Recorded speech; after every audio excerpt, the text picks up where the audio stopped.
దేవుని తర్వాతే ఎవడైనా ఏదైనా, నా దేవుని సమయం దేవునిదే, ఇంకా దానికి అడ్డొస్తే ఎవరిని లెక్క చేయననే పట్టుదల. ఎందుకు?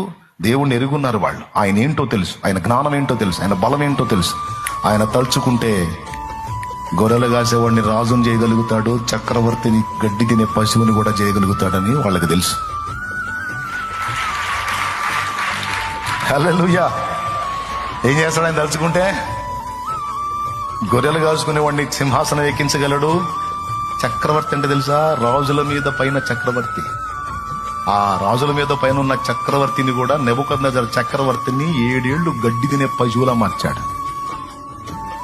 అది చేయగలడు, ఇది చేయగలడు, ఏదైనా చేయగల నా దేవుడు ప్రభు అని వారు ఎరిగారు. బిడ్డలారా. ఆయన బలం ఏంటో వాళ్ళకి తెలుసు, ఆయన జ్ఞానం ఏంటో వాళ్ళకి తెలుసు.